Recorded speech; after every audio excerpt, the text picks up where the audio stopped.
Como siempre, intentando seguir alguna huella, intentando buscar algún camino que nos conduzca a la historia, o parte de la historia de nuestra región.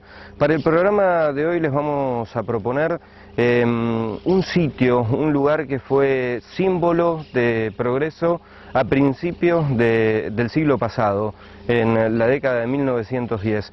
Hoy vamos a estar hablando, y hemos llegado hasta el Viñedo, lugar que muchos no conocen, pero del que mucho se ha hablado en el progreso, en el desarrollo de toda nuestra comunidad. Los invitamos a conocer a través de la palabra de uno de los historiadores que conoce mucho de lo que fue esto, como es Diego Zulueta.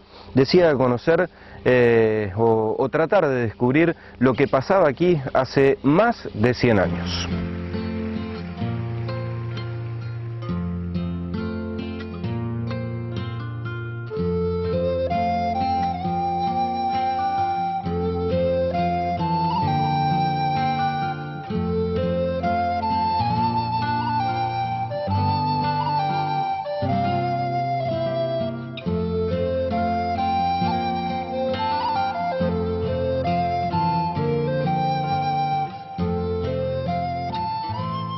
Diego, contanos cómo comienza la historia aquí del Viñedo. Bueno, para comenzar a entender la historia de este lugar, bueno, sabemos que va de la mano con la historia de grandes familias de la aristocracia porteña que, bueno, empezaron a afincarse y a radicarse en esta región. Este lugar empieza, digamos, a cobrar importancia cuando pasa el ferrocarril, cuando se construye la estación Eugenio del Busto, a fines del siglo XIX, y bueno, cuando la familia Dubó, digamos doña Candelaria de Dubó, se interesa por la compra de estas tierras. Los propietarios de estas tierras, como de muchas del interior de nuestro territorio, eran aquellos que se habían beneficiado luego de la campaña del desierto y que habían obtenido tierras a favor de las leyes de colonización de tierras, inclusive por las leyes de premios de la campaña del desierto. Muchos de ellos inclusive no tenían a veces conocimiento de dónde estaban sus propiedades. Doña Candelaria Dubó compra esto en el año 1909. Se lo compra a otros franceses Bordelois de apellido, que figuraban como propietarios de estos después de la campaña del desierto. Y es, digamos, la primera que empieza así a pensar en un desarrollo productivo para esta zona. La intención de ella, que también era propietaria de miles de hectáreas en el interior del territorio, era precisamente fomentar un poco el desarrollo de esto, inclusive fomentar y crear un sistema de riego para los propios territorios que ella tenía en el interior del territorio. Esos son los orígenes, digamos, es de dónde o quiénes son los primeros que se interesan en este lugar, pensando en un desarrollo a futuro. Digo, ¿la familia Dubó tenía emprendimientos similares en el Alto Valle del Río Negro o en la Patagonia? Algunas de las tierras, cuando yo he investigado un poco de dónde tenían propiedades, en realidad ellos formaban parte de estas familias que adineradas y propietarias de grandes extensiones de tierra, más bien en provincia de Buenos Aires. Ella aparece comprando tierras en Mar del Tuyú, cuando se está desarrollando también la costa, formando parte de lo mismo, de estas grandes familias que inclusive desarrollan lo que hoy conocemos como la costa bonaerense, el lugar de veraneo. Ellos también estaban interesados en aquellas tierras, pero para este lado el único dato, por lo menos que yo tengo, es el interés en esta región cercana a Río Colorado. Estamos hablando del año 1909. Ahí llegan a este lugar, ahí se comienza la construcción de lo que en un futuro va a ser el viñedo. Sí, en cuanto a la intención de ella tiene una intención muy clara y un proyecto de desarrollar riego para la región, para, digamos, para desarrollar más bien sus propias tierras, las tierras que tenían en el interior del territorio. Ella solicita inclusive a Nación, en un proyecto de irrigación muy grande, ella solicita que se le concedan 10 litros de agua por segundo, por hectárea. es un proyecto muy ambicioso. Prácticamente significaba, podemos decirlo de manera bruta, desviar el río para los territorios, para los terrenos que ella tenía, las hectáreas que ella tenía en el interior del territorio. Hay una fuerte resistencia en esto de las familias y los propietarios que ya estaban afincados cercanos a la estación de Río Colorado, hablamos específicamente los hermanos Burnichón, que son quienes inclusive empiezan a hacer una movida para enfrentarse a este interés. Ellos hablan precisamente, se está llevando el 75% del río, pero de hecho logran frenarlo. Se le concede 1 litro de agua por segundo por hectárea, algo que frenó el desarrollo, por lo menos que en mente tenía la familia Duo. Como inclusive para poder centrarnos en este proyecto, en este poderío económico que tenían, hay que entender que es una familia emparentada con las raíces aristocráticas más antiguas de Buenos Aires. De hecho, uno de los hijos, Luis Duo, fue ministro de Agricultura durante la presidencia de Justo, en la llamada década infame. Son aquellos que se beneficiaron con muchos negociados con los ingleses.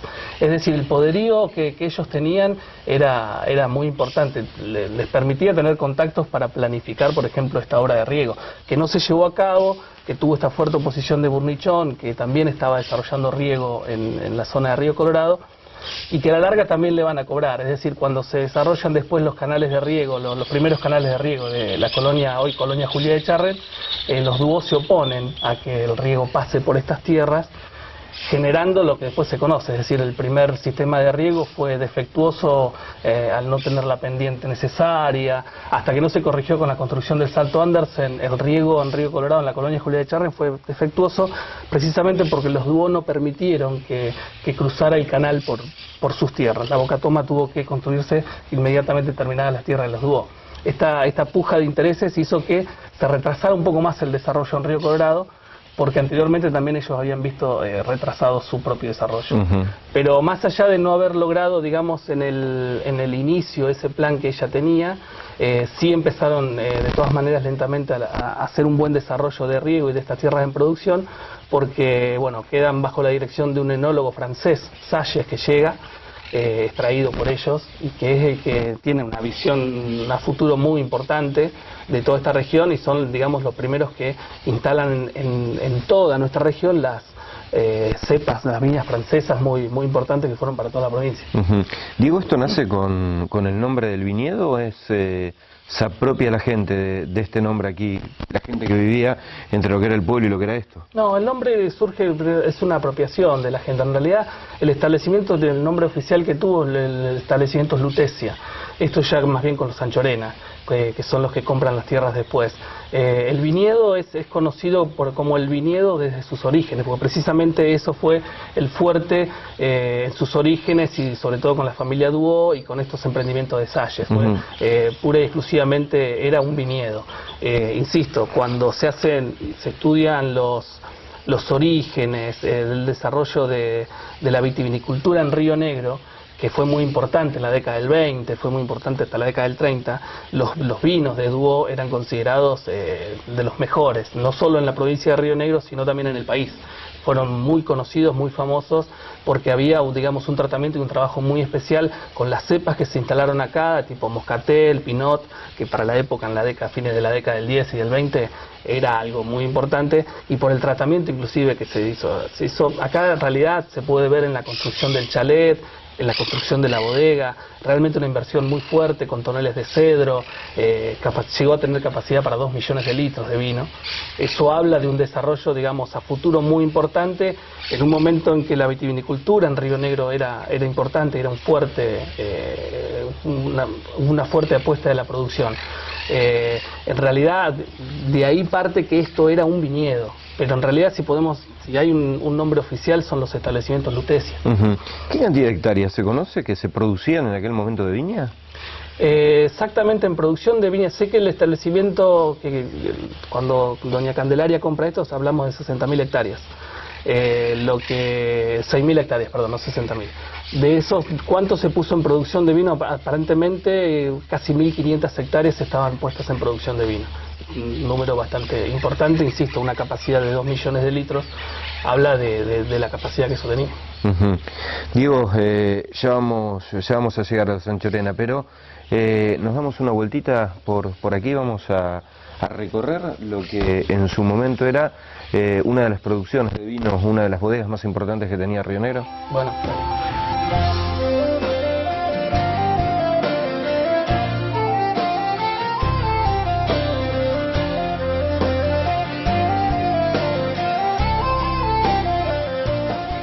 Diego, imagino también que no es como hoy, los caminos, cómo llegar aquí, cómo traer todo, porque realmente las construcciones que se ven son imponentes.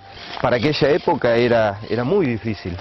Sí, ellos aprovechan y digamos una de las razones por las cuales eligen este lugar para empezar la producción es la estación del ferrocarril. Obviamente en aquellas épocas se aprovecha la conectividad que daba el ferrocarril.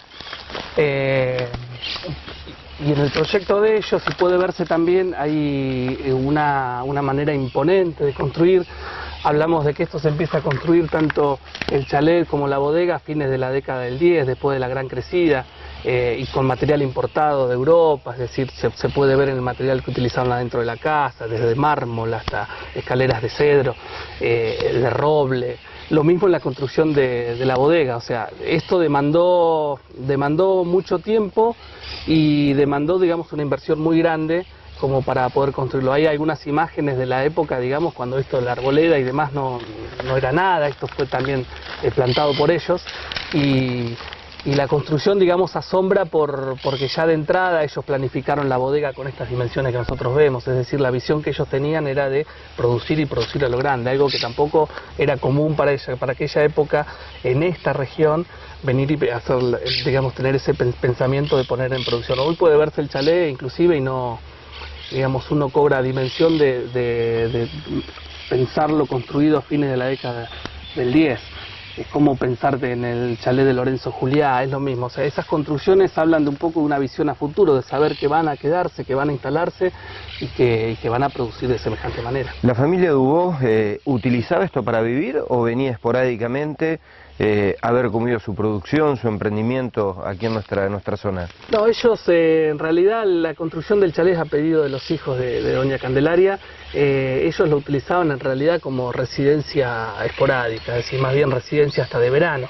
Ellos no estaban acá, ellos podían llegar a venir en algún momento de la época del año un poco como para controlar la producción, que todo se hiciera, pero en el caso de los Dubó, quien más estaba encargado de esto era este francés Salles, él sí estaba afincado acá y afincado digamos, en el desarrollo de la producción. Ellos, esta casa, como otros lugares que tenían, lo tenían como residencias de paso, inclusive para algunas reuniones sociales que también acostumbraban a hacerse lejos de la ciudad, también utilizaban este lugar para eso. Se habla de, inclusive se dice que hay muchas personalidades de la época que pueden haber visitado este lugar. ¿Como por ejemplo? Y al saber que, por ejemplo, un Luis Dubó, ministro de Agronomía, estuvo emparentado con el gobierno, sabemos que algunas de esas reuniones se pueden haber hecho acá.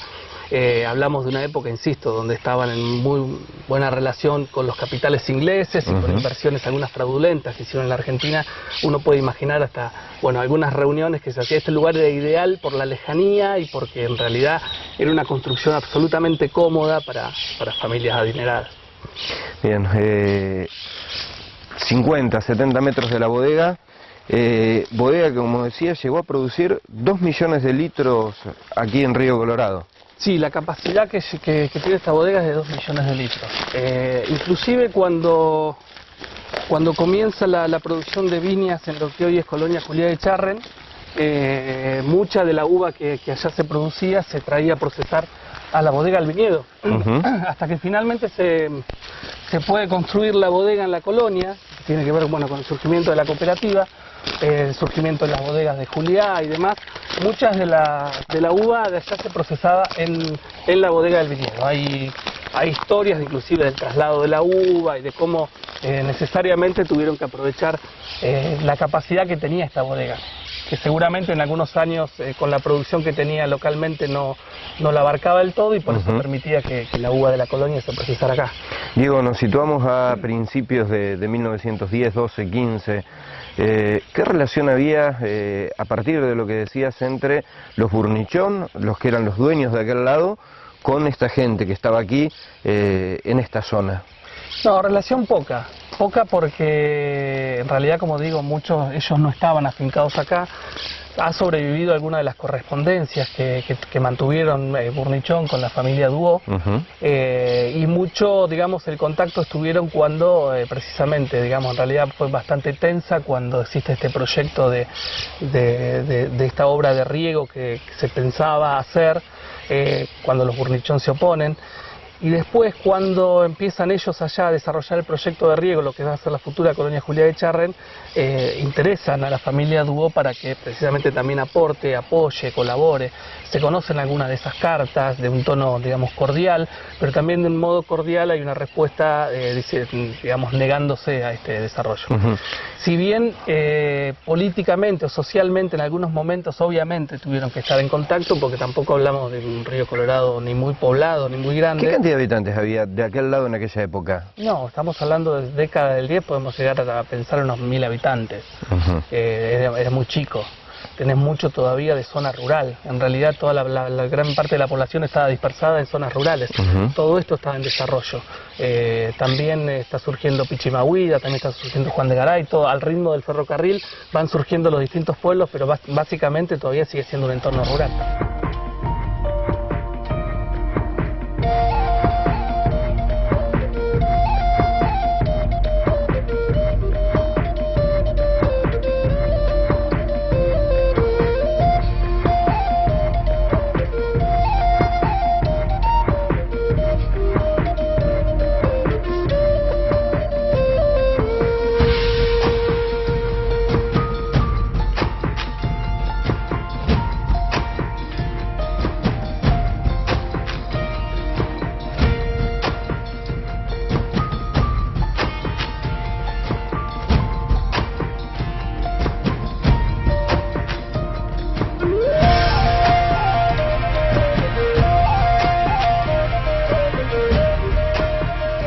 Diego, ¿y se podía imaginar en aquel momento semejante emprendimiento productivo? Bueno, que hoy vemos las ruinas. Aquí en esta, donde absolutamente no había nada, en estos campos había muy poquito. Sí, es una época, insisto, donde había, en realidad en Río Colorado había mucha visión de futuro, no solo en este lugar, digamos, ya desde 1905 los hermanos Burnichón estaban también generando iniciativas que tenían que ver con el riego. Era necesario empezar a poner esto en producción y era, digamos, lo mejor que le pudo pasar a la zona es que desde muy temprano se pudieran hubieran empezado estos emprendimientos. En realidad, visto así un poco a la distancia y viendo hoy por hoy las ruinas, también impacta mucho. Es decir, bueno, estamos hablando de fines de la década del 10 y década del 20 que se está desarrollando todo esto. Es impresionante, insisto, a mí particularmente me pasa recorriendo la colonia mismo, la misma casa de Juliá. Tenían esta visión, es decir, la visión que tenían a futuro era muy grande y se ve la fe, digamos. Hay que pensar que tenemos un río, era un recurso fundamental, sigue siendo un recurso fundamental, pero ellos sí tenían esta visión de, bueno, de poder imaginarse esto a futuro. Insisto, en Río Negro, para esa época, en lo que hoy es la provincia de Río Negro, para esa época, digamos, era muy sustentable pensar en este tipo de producciones. Automáticamente los vinos Duó fueron famosos a nivel nacional, se llegaron a exportar, era posible, precisamente quizás porque no había nada en desarrollo, se estaba todo haciendo, pero sinceramente es impresionante ver los proyectos que hubo, que se estaban dando paralelamente acá en el surgimiento de Río Colorado, pero sí era posible, muy posible, poder observar la visión a futuro que tenía. Imagino que para muchos como los Burnichón o gente que comenzaba a llegar a lo que es hoy Río Colorado, un poquito de envidia con semejantes construcciones, infraestructuras aquí a pocos kilómetros. Sí, seguramente, sí, igual insisto, siempre hay que pensar en las relaciones que ellos tenían, que que también tenían los mismos Burnichón acá, y que simples datos que uno dice, bueno, el mismísimo presidente Roca en su momento estuvo en Río Colorado y en el chalet de los Burnichón, estaba, digamos, muy en relación con ellos. Si hablamos de los Duó, los Anchorena después, muy relacionados con las políticas nacionales, con los capitales ingleses. Acá también hay que tener en cuenta eso, era muy fuerte la presencia de los capitales ingleses en la zona, con el ferrocarril y con sus inversiones.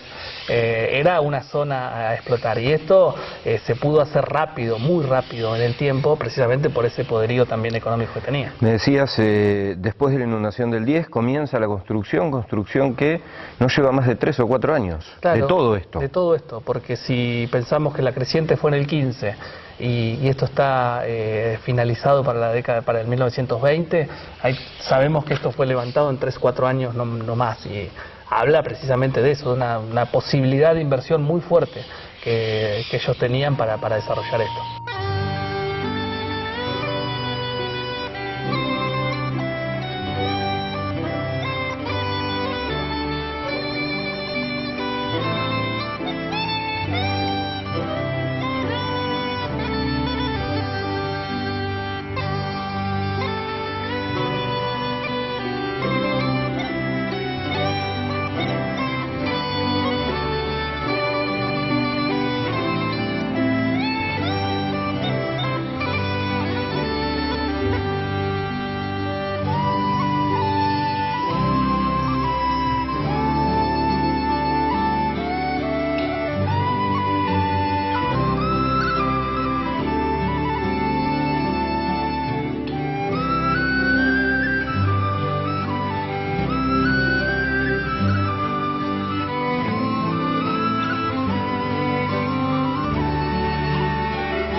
Y acá detrás nuestro, bueno, una historia o una construcción bastante particular donde hay un mito, leyenda que cuenta aquí el viñedo.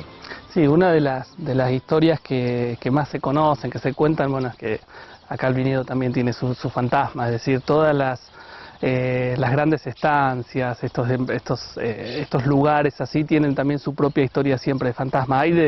Se ha contado en este caso de diferentes formas. La más conocida, por lo menos la que más me ha llegado a mí, es la famosa historia del perro, un perro fantasma que dejaba, que hacía escuchar sus ruidos de noche y demás.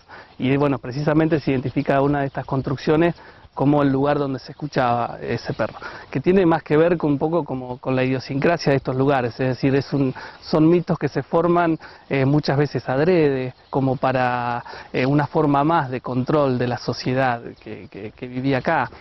Son maneras de mantener un poco a la sociedad bajo control. Esto también, los fantasmas eran utilizados de esa manera. Es muy común ver en muchos de estos establecimientos, en muchos lugares donde inclusive, como bueno, en el viñedo, que se practicaba una economía muy cerrada, una economía casi feudal, se puede decir, siempre aparece un fantasma. Es muy común en las plantaciones del norte, en las plantaciones yerbateras, esto de sembrar un poco de miedo para inclusive aquellos que podían ser más contestatarios o más revolucionarios dentro de los trabajadores. Entonces esos fantasmas servían de esa manera.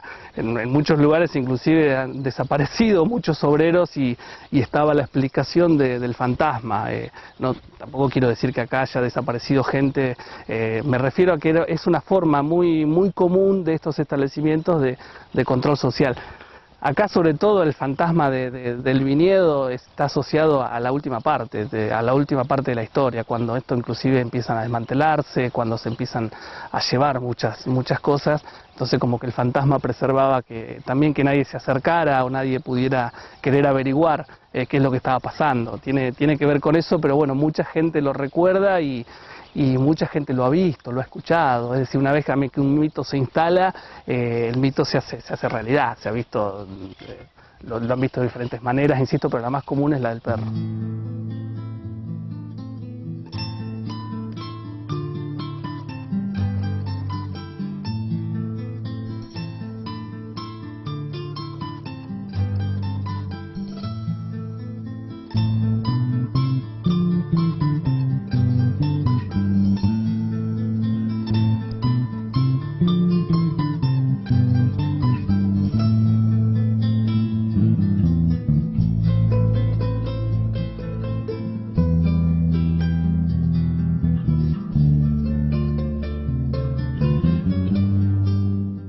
Diego, y esto pensándolo hoy ya a casi 100 años de la construcción, realmente para aquella época esto era un paraíso.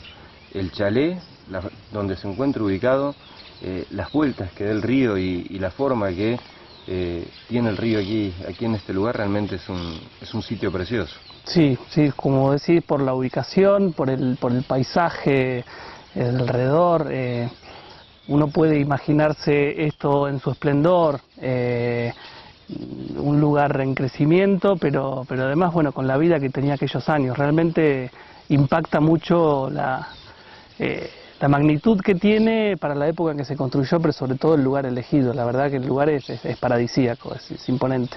Uh-huh.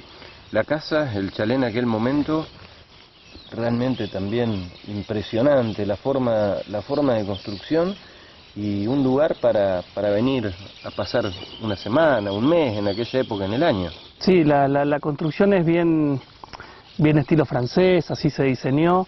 Bueno, como decíamos hoy, material también extraído exclusivamente para la construcción de esto, y es una casa, una residencia también temporal, pero bueno, uno puede imaginarse acá la familia pasando una temporada en el verano y con otras familias invitadas. Era muy común que acá inclusive veranearan los propios administradores, las firmas legales que también eran necesarias para poder llevar esta firma adelante. Así que sí, había una construcción, hoy mucho se ha perdido, la construcción de una glorieta en la costa del río. Era realmente una típica construcción de campiña y con un estilo bien francés, bien aristocrático. Uh-huh. Digo, hay un punto de inflexión en la historia de este lugar, cuando esto lo compran o adquieren esto los Nazar Anchorena. Sí, este establecimiento lo adquieren los Nazar Anchorena a fines de la década del 30, se me escapa el año exacto, pero bueno, por algunos testimonios y demás que hemos juntado, sabemos que ya a fines del 30 los Nazar Anchorena están acá. Y es básicamente una continuación de la ideología. De hecho estaban emparentados con los Dubó. ¿Se conocen los motivos de la venta o del traspaso de firma? No, yo particularmente no lo conozco, pero mucho también tiene que ver un poco con que es el momento de auge de poderío de los Dubó. A nivel nacional se está dando en esos años. Hasta puede pensarse, digamos, que esto quizás o no les interesó también más económicamente, o no, son terrenos, digamos, de suposiciones, pero también al pensar que estaban un poco emparentados, Juana Dubó, la única hija mujer que tuvo el matrimonio, está casada con un Nazar Anchorena, es decir que quizás se ha visto inclusive como una continuación del negocio familiar, sin estar también tanto ellos a la cabeza. Lo que la impronta que le dan los Nazar Anchorena es con la misma idiosincrasia, ideología. Digo, también hablamos de familias que están enraizadas, son dos. El caso de los Nazar aparecen figurando en los ejércitos de la época del momentos revolucionarios en el Río de la Plata. Los Anchorena figuran como el primer Anchorena que llega al Río de la Plata, se instala como comerciante, hace una fortuna muy grande vinculado al comercio, digamos, terminan después emparentados y a la vez emparentados con los Dubó, es decir, casi todas estas familias aristocráticas de Buenos Aires de aquel momento, después del virreinato del Río de la Plata, tenían algún tipo de relación. Sí, sí, sin duda, y muchos de ellos, las líneas de parentesco, los abolengos de esas familias eran tan completos, tan grandes, que estaban todos entrelazados. Si no es por cercanía, por familiar, por negocios, eso era muy, muy común. Y en este caso se puede ver precisamente esas redes que terminan entrelazándose y forman parte, digamos, de una idiosincrasia, de una manera de llevar a cabo una explotación. ¿Por qué me decías que le ponen una impronta muy importante los Nazar Anchorena en este lugar? Porque ahí con ellos, digamos, se hace más patente el tema de el modo de explotación que tiene después a partir de ahí el viñedo. Ellos son los que construyen la iglesia, también es una forma muy típica de donde estuvieron levantando estancia los Anchorena, es construir una iglesia. Hablamos también un poco de lo mismo, así como hablamos de los fantasmas, las iglesias en los propios establecimientos eran una forma de control, de control social. Y precisamente se puede ver en la manera en que ellos llevaron adelante esto. La producción del viñedo ahí sí cobró un auge muy importante, mucho más importante que la que venían teniendo con los Dubó. Porque no era solo viña. No, ahí donde ellos empiezan, si bien los vinos, también los vinos de los Sanchorena fueron muy importantes, también un poco la producción de viñas decayó en esta región, o no fue, digamos, nacionalmente no podía competir con otras regiones. Y lo que ellos empiezan a producir, también tienen ellos frutales, y empieza a darse toda una producción muy grande de envasados. Ellos tienen, además de la bodega, tienen una fábrica de envasados donde se envasaba todo, de las frutas, verduras, eran muy conocidos, por ejemplo, los espárragos envasados que ellos exportaban. Estaban muy relacionados también con el comercio. Eso es una impronta muy de los Sanchorena, de estar vinculados con el comercio, lo cual hace que la producción que ellos llevan adelante, digamos, ya también está relacionada con la exportación y la posibilidad de comerciarlo más fácilmente. Tenían muchas líneas de comercialización abiertas, también a nivel internacional, lo que hacía que la producción que llevan adelante es diferente. Y la manera en que, inclusive la manera de vida social interna del viñedo, era una economía muy cerrada, una forma de vida, digamos, muy de estancia, y una economía cerrada, es decir, en estos lugares había un control muy fuerte sobre las familias que vivían acá. Durante muchas épocas, la mayoría del tiempo que una familia pasaba acá no cobraba en dinero, sino que cobraba con una moneda propia del lugar o con bonos en la última época, que eran canjeados acá en el mercado local, en la carnicería local. Es decir, se trataba... La carnicería local, a ver, para entendernos, no en la carnicería de Río Colorado. Aquí en este lugar había un mercado, una carnicería, verdulería, todo lo que se necesitaba en aquel momento estaba en este lugar. Sí, era un lugar que se autoabastecía. Acá 2 veces a la semana, generalmente 2 o 3 veces a la semana, se abría la carnicería y el mercado para que la gente pudiera adquirir lo que necesitaba. Era canjeado con bonos. Solamente se podía adquirir acá, se obligaba de esa manera que las familias solo pudieran consumir acá. Que no y la plata quedaba acá. Sí, que no era plata. En realidad eran bonos, vales o monedas locales. Era una economía, digo, por eso un sistema de vida cuasi feudal, muy controlado. De todas maneras hacía que también no se necesitara salir de acá, o por lo menos esa era la intención que se infundía en la gente. Diego, ¿cuándo se da el esplendor del viñedo, donde tiene ya la mayor cantidad de población que vivió en este lugar, que también de explotación? ¿Cuál fue ese tiempo? Y ese tiempo está sobre todo en las décadas entre el 50 y el 70. Ya años previos al 50 también se está dando todo esto de la producción de envasados y demás, está el auge muy grande de ellos, y además se empieza a dar una realidad que es muchas llegadas de familias de inmigrantes a nuestra región también, y necesitados de un lugar para afincarse, necesitados de poder empezar a trabajar. Muchas de las familias que hoy en realidad forman parte de la historia de Río Colorado, muchas de las familias que después fueron a Colonia Juliá de Echarri, arrancaron, hicieron sus primeros tiempos acá en el viñedo. Por eso de que se les daba la vivienda, ellos automáticamente, una familia llegaba, tenía una vivienda y empezaba a trabajar. Automáticamente acá se podía empezar a trabajar y se podía empezar, digamos, a cubrir las necesidades que una familia tenía. Pero acá también se terminaba todo, porque no se podía proyectar o pensar en un crecimiento para una familia que llegaba a este lugar. No, es verdad, muy pocos pudieron, digamos, en algún determinado momento, o bien comprar una tierra en Colonia Juliá de Echarri, o bien adquirir hasta por préstamo. Muchos de acá se fueron para la colonia porque alguien les cedió una tierra para que pudieran empezar, pero para muchas familias era visto como una oportunidad por esto, porque se les daba vivienda y automáticamente empezaron a trabajar. Es verdad que para el obrero, para el trabajador de este lugar, la vida era muy distinta a la que tenían obviamente los Sanchorena o las familias relacionadas con ellos. Acá había una libertad un tanto restringida en cuanto a poder crecer económicamente, en eso sí, seguro. Y esto se ve en muchas de las prácticas, insisto, el hecho de que se haya creado una iglesia y el hecho de que la economía sea con vales locales, que no había manera de poder, digamos, trabajar acá y canjear tu propio trabajo en un negocio del pueblo, en Río Colorado. Sí o sí se tenía que consumir acá. 300 y algo de familias llegaron a vivir en este lugar. Sí, hay registros de épocas que se llegaron a pagar hasta 320 sueldos. Hay que imaginarlo, obviamente, hoy por hoy, recorriendo el lugar, uno no puede llegar a imaginar la magnitud que tuvo, pero sí, podemos hablar de hasta 320, 330 familias viviendo acá. Los Sanchorena también impulsaron, digamos, al crecer este poblado, impulsaron también, bueno, el hecho de que haya una escuela, empezó a funcionar. Al principio funcionaba en una de las habitaciones del chalet, después se ubicó cerca de lo que era el mercadito. La escuela fue cambiando de lugar porque, bueno, ya al haber familias y al haber chicos era también una necesidad. Y insisto, el hecho de poder tener acá un maestro que enseñara hacía inclusive que no hubiera esta necesidad de trasladarse a las escuelas del pueblo. Una de las primeras maestras que figura inclusive es una de las hijas de Juliá, que ella fue docente con su marido y estuvieron acá trabajando en el viñedo. Después, obviamente, muchas más. Hay muchas familias aún actualmente que pueden dar cuenta, han sido maestras y arrancaron acá en el viñedo. El lugar se fue trasladando, se iba buscando alguna de las viviendas o habitaciones hasta que finalmente se pudo construir la escuela un tanto más alejado de este predio.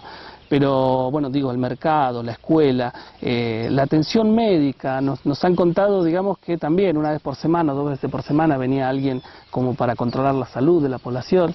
Si bien ante determinadas emergencias, hablando ya en la época de los Anchorena, el propio capataz del lugar, Michelangeli, Américo Michelangeli, era el encargado, bueno, con su rastrojera, alguno de los vehículos, trasladar a una persona al centro. Aunque también tenemos que pensar que tampoco Río Colorado para esa época, digamos, tenía un servicio de salud de excelencia. Acá vivían parteras, acá vivía gente que estaba, digamos, encargada de otorgar primeros auxilios, pero se esperaba a veces inclusive algunas provisiones que sí llegaban del pueblo. Muchas de las casas comerciales de Río Colorado, una vez por semana, se hacían su viajecito como para traer algunas provisiones también acá, hacían su negocio con las familias de acá.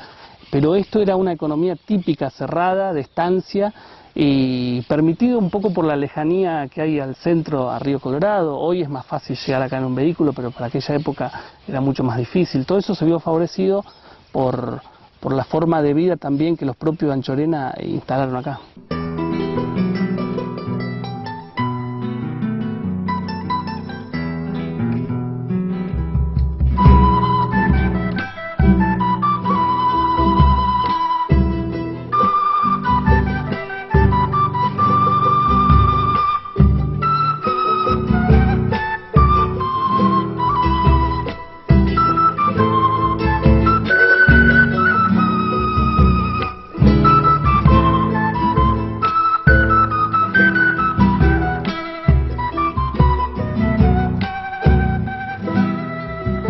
Uno se cansa, digo, de decirlo o pensarlo, pero cuesta imaginar las familias de aquel momento acá en este lugar, semejante construcción y la tecnología que se tenía para aquel momento, que seguramente en Río Colorado esto ni existía, lo que había aquí.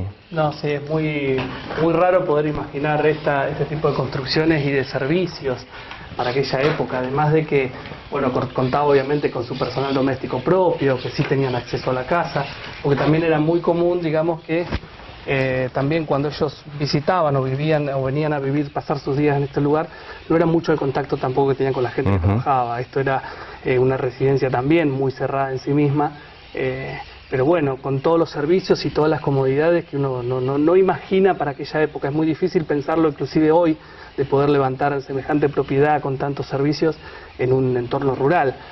Imaginado para aquella época es mucho más impresionante. Y tanta lástima da ver la situación, las ruinas en que ha quedado esto. Sí, sin duda, es una pena muy grande porque además es parte sin duda, parte del patrimonio hasta nacional, diría yo, por el tema, por el significado que tiene y por esto mismo de lo que estamos hablando, por un modo de economía muy típico de una época, porque marcó una época en la región y porque está muy relacionado a la historia nacional, a la historia grande. Sinceramente lo ideal de esto es poder haberse declarado patrimonio nacional, mínimamente patrimonio local sin duda. Diego, estamos en los 50, 60, 70, ¿alguna Anchorena se hizo cargo de esto? ¿Hay registro de que aquellas familias venían a administrar o producir este lugar? Durante la época de auge, insisto, es mucho la presencia sobre todo de Alberto Nazar Anchorena, de sus hijos, según los testimonios que tengo, quien más estaba acá era Federico, quien más cercano estaba a la producción de esto. Inclusive tenían ellos, digamos, su pista de aterrizaje propio, ellos venían en avión y aterrizaban un poco más alejados de donde ahora está la estación Eugenio del Busto. Ellos llegaban en su propio avión, venían más bien también un poco a controlar lo que era la producción, porque los que más estaban acá eran sus capataces, administradores, sus responsables legales. Ellos sí eran quizás los que estaban más viviendo acá y en relación con la gente.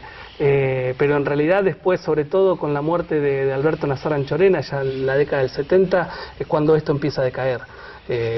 Económicamente, productivamente, esto se empieza a cerrar y bueno, definitivamente queda hoy las ruinas de aquello, pero con los Anchorena es cuando se cierra por lo menos la visión que tenía el lugar y la misión, digamos, la producción, la cantidad de ingresos que esto generaba, la vida que generaba para muchas familias. Es ahí donde muchas de las familias empiezan a emigrar del lugar porque tampoco ya hay oportunidades como antes para el trabajo. Te pido fecha del cierre de todo esto. De fechas del auge... de cuando se cierra, Esto cuando se cierra definitivamente ya con el regreso de la democracia. Ya en el año 83 es que se produce inclusive la expropiación de estas tierras, ya no... el viñedo deja de ser el viñedo y empieza un proceso ya un poco antes también, un proceso de desmantelamiento.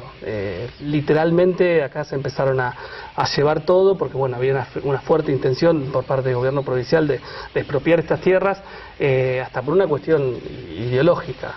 Sinceramente, esto para decir, hay una fuerte oposición a ese tipo de política. Familias muy cercanas a los militares, a gobiernos militares, sin duda, los Anchorena y... Sin duda, muy emparentados con una época que se empieza a dejar atrás. Esto, inclusive, insisto, este lugar es sinónimo de esta economía cerrada, de algo que el pagarle a las familias con vales, con bonos. Si bien la necesidad de las familias era tal que quizás esto no se notaba, esto formaba parte de una época que también se empieza a dejar atrás. Acá el único momento donde en algún momento se pagó con dinero fue durante, obviamente, el peronismo, que no propiciaba este tipo de prácticas, y en su defensa del peón rural, hace hincapié precisamente que estas prácticas no se hagan. Pero bueno, otra vez en la década del 60 se vuelven a reflotar, y esto es una imagen, digamos, una ideología de que se empieza a dejar atrás y empieza como a perseguirse.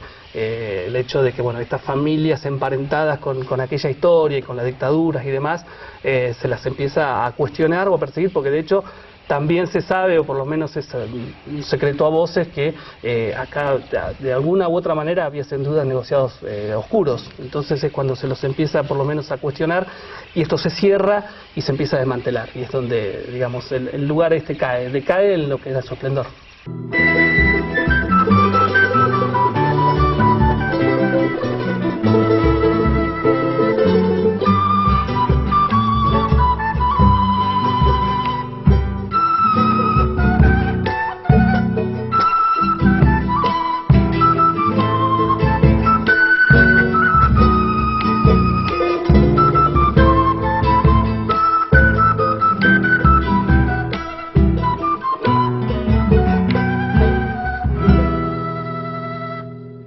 Y algo que marcaba el sistema de vida o la forma de vida que había en aquel momento, y sobre todo el feudalismo que reinaba en aquellos años para este tipo de familias aristocráticas. Algo que lo marca muy bien, y lo vemos aquí en esta casa, es este corredor, es este pasillo. Hacia un lado la cocina y la servidumbre, y hacia el otro lado la familia. Sí, queda bien marcado. Es como un espacio de circulación, casi hasta diferente, una galería diferente a la casa de residencial donde podían estar los señores, los dueños de esto, y se ve hasta en los materiales. La cocina, si bien muy completa y volviendo a lo mismo para la época, un servicio muy importante, hasta en los materiales de construcción del lugar son diferentes a lo que empieza a ocurrir de este otro lado del pasillo. Y tenían esta forma de construcción de que hasta se podía circular libremente sin estar en contacto. Sin molestar a la familia. Exactamente. Había dos realidades que tranquilamente estaban sin contacto. Y esa era también un poco la forma de esta construcción, de poder el servicio doméstico transitar libremente por la casa, aparte del resto de la familia, que tranquilamente podía estar a puertas cerradas y sin ningún tipo de contacto con otras personas. Un tipo de tirantería en este lugar, o chapa, roble, pinotea y los lujos de este lado. Sí, sigue siendo, recorrerla adentro es impresionante precisamente por eso, por el lujo, por el valor que uno puede apreciar que esto ha tenido, la fuerte inversión que hicieron en todo, desde los pisos, los techos, las aberturas, utilizando mucho roble. Realmente digamos, se empieza a vivir el estilo de vida aristocrático ingresando, digamos, de este lado del pasillo.